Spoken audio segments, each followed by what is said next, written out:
ఈ స్వీట్ నేను చెయ్యాలి అని ఎన్ని నెలల నుంచి అనుకుంటున్నానో తెలుసా? పానీపూరి అందరికీ ఒక ఎమోషన్. కానీ నాకు ఈ కునాఫా అనేది అతి పెద్ద ఎమోషన్.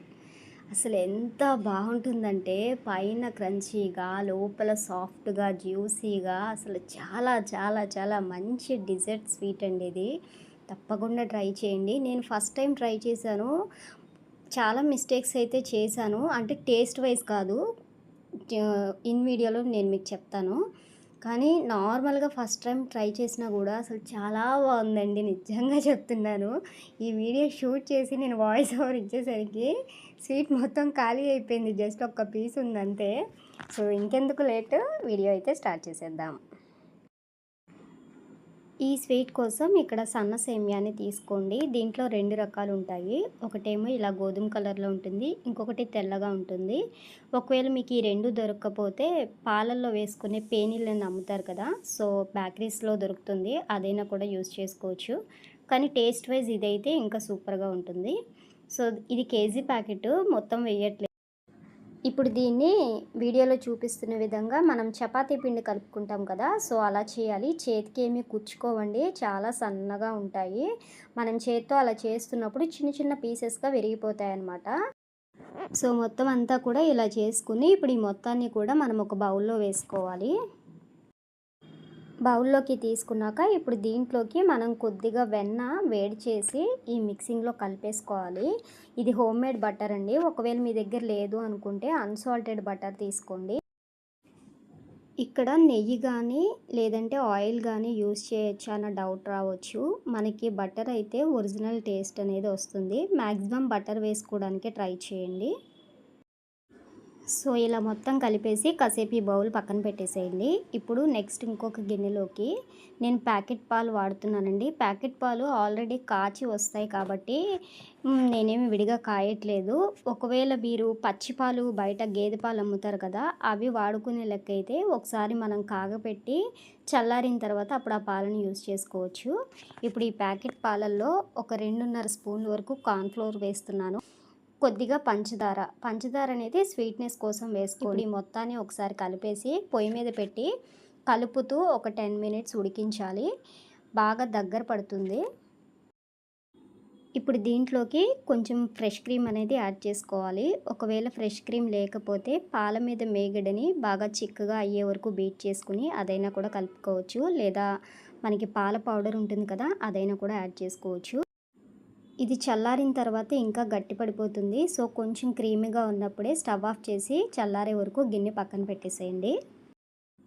నెక్స్ట్ ఇప్పుడు ఇంకొక గిన్నె తీసుకొని కొద్దిగా పంచదార వేసుకొని, వాటర్ వేసుకొని మనం గులాబ్ జామ్‌కి సిరప్ ఎలా రెడీ చేసుకుంటామో సేమ్ అలాగే మనం సిరప్ రెడీ చేసుకొని ఈ గిన్నెని కూడా కాసేపు పక్కన పెట్టేసేయండి.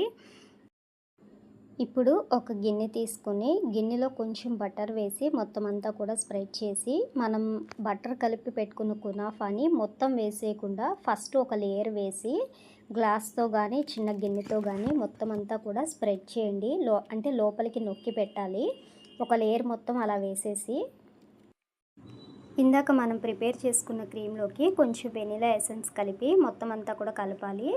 చల్లారిన తర్వాత ఇలా ఉంటుందండి క్రీమ్ టెక్స్చర్ అనేది. ఇప్పుడు ఈ క్రీమ్‌ని మనం ఈ ట్రేలోకి కొంచెం కొంచెం వేసుకోవాలి. అంచుల వైపుకి వెళ్ళకుండా మధ్యలో ఉండేలాగా చూసుకొని వేసుకోండి. పైన కొంచెం పిస్తా కూడా వేశాను. మీ దగ్గర ఉంటే చీజ్ కూడా వేసుకోవచ్చండి. మొజరెల్లా చీజ్ అనేది నా దగ్గర లేదు. సో, అందుకని నేను వేయలేదు. పైన మళ్ళీ ఇంకో లేయర్ కింద మిగిలిన కునాఫా మొత్తం కూడా పైన వేసేసి ఇందాకలాగానే గ్లాస్‌తో గానీ, స్పూన్‌తో గానీ, చేత్తో గానీ చక్కగా స్ప్రెడ్ చేసేసుకోవాలి. ఇప్పుడు ఈ ట్రేని తీసుకెళ్ళి మనం పొయ్యి మీద ఫస్ట్ ఒక బాండీ పెట్టుకోవాలి. బాండీ గానీ, పెనం గానీ ఏదైనా సరే సేమ్ కేక్ ఎలా బేక్ చేస్తామో అలాగే పెట్టుకోవాలి. ఒక 10 మినిట్స్ వరకు ఉడికించుకుంటే సరిపోతుంది.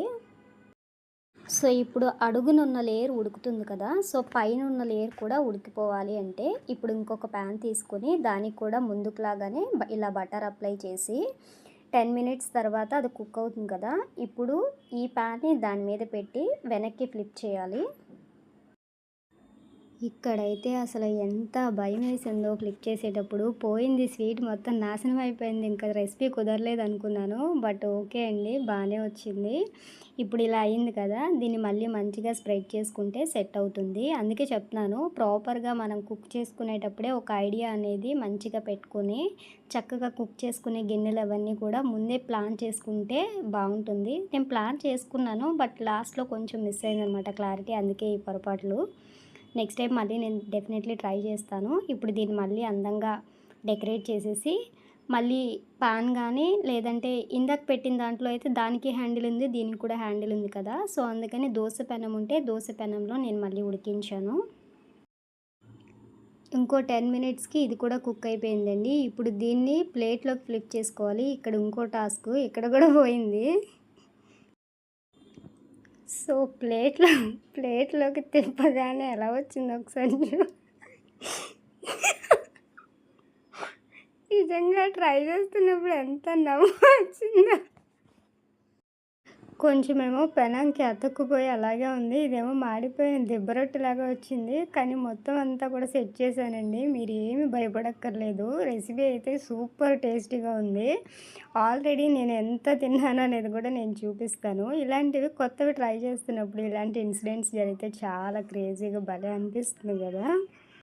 సో ఇప్పుడు మంచిగా స్ప్రెడ్ చేసేసుకున్నాక దీని మీద మనం షుగర్ సిరప్ని ప్రిపేర్ చేసుకున్నాం కదా, అది మొత్తం అంతా కూడా స్ప్రెడ్ అయ్యే విధంగా చుట్టూ పోసుకోవాలండి.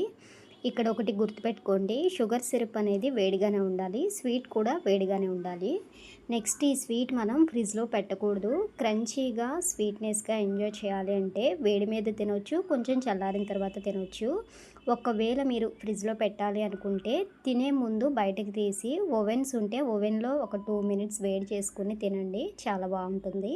కానీ ఇప్పుడున్నంత క్రంచీనెస్ అంటే ఫ్రెష్నెస్లో ఉన్నంత క్రంచీనెస్ ఉంటుంది అని అయితే చెప్పలేము. సో ఇలా మొత్తం స్ప్రెడ్ చేసుకున్నాక పీసెస్గా కట్ చేసి తింటే సూపర్ టేస్టీ ఉందండి. నిజంగా ట్రై చేసిన ఈ ఫ్లిప్ చేసే దగ్గర కొంచెం డిస్టర్బెన్స్ వచ్చినా కూడా స్వీట్ అయితే బాగా కుదిరింది. టేస్ట్ అయితే నెక్స్ట్ లెవెల్ ఉంది. నెక్స్ట్ టైము మంచి ప్రాపర్ గిన్నెలతో నేను మంచిగా కుక్ చేయాలి అని డిసైడ్ అయ్యాను. మళ్ళీ ఎప్పుడు చేస్తాను అనేది నాకే క్లారిటీ లేదు. సో ప్రెజెంట్ అయితే స్వీట్ చాలా బాగుంది, తప్పకుండా ట్రై చేయండి.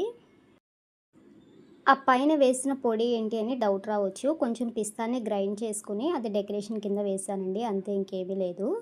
టేస్ట్ అయితే చాలా బాగుంది. ఇదిగోండి లాస్ట్కి ఇది కొంచెం మిగిలిందనమాట. యాక్చువల్లీ నేను కొంచెం స్టోర్ ఉంటుందేమో అనుకున్నాను, బట్ టేస్ట్ బాగుండి మా వాళ్ళందరూ తినేసారనమాట. టేస్ట్ అయితే చాలా చాలా బాగుంది. డెఫినెట్లీ మళ్ళీ మళ్ళీ చెప్తున్నాను, ఒక్కసారైనా సరే ట్రై చేయండి. ఎట్లా వచ్చినా పర్వాలేదు, మన ఇంట్లో వాళ్ళే కాబట్టి అడ్జస్ట్ అవుతారు. ఫ్లిప్ చేసేటప్పుడు మాత్రం కొంచెం జాగ్రత్తగా ఉండండి. వీడియో నచ్చితే లైక్ చేయండి, అండ్ ఎండ్ వరకు చూసిన వాళ్ళకి థ్యాంక్ యూ సో మచ్ అండి. మరొక మంచి రెసిపీతో మరొక వీడియోలో కలుద్దాం. Bye bye.